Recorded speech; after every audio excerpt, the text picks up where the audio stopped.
Welcome back. It is Tuesday, so that means we get to check in with the unconventional dietitian, Daphne Oliver. She joins us virtually right now. Daphne, thank you so much for being here with us. Thank you for having me. So we're continuing our conversation today on kefir.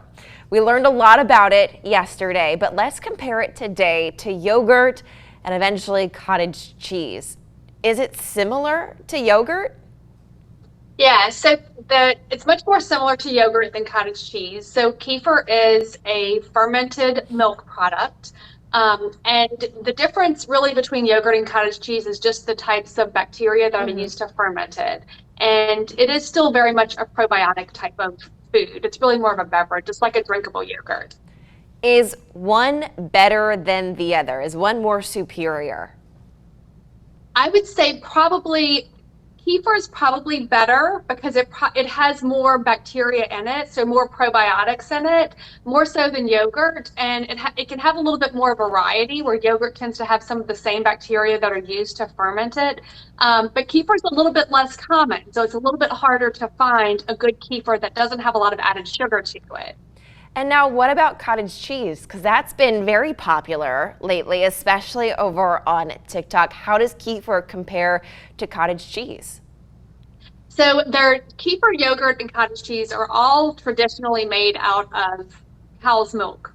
So they start with cow's milk, and then the kefir and yogurt are probiotic because they're fermented. Whereas cottage cheese can be fermented, but a lot of times it's used they use like an acid instead of a bacteria to create the cottage cheese effect. But the biggest reason that it's getting really popular is because all three of them can be used as a protein source that's not necessarily just meat. So there's a quick and easy protein sources that we can use to increase protein, and they're usually pretty easy to use in the morning, so they can be a grab and go, quick, convenient type thing to increase protein for morning for your breakfast meal. And that's why they're really getting some traction and getting a lot of excitement on TikTok. Yeah, and now is there such thing as having too much? Could you hypothetically have kefir, yogurt, and cottage cheese in your day? Is that good or bad?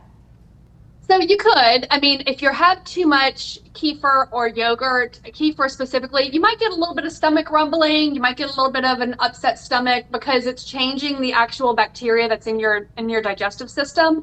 And anytime, just like when you take a probiotic, anytime you start shuffling that around, it can cause a little bit of disruption. It's not harmful for you, but it may make you feel a little bit uncomfortable at first.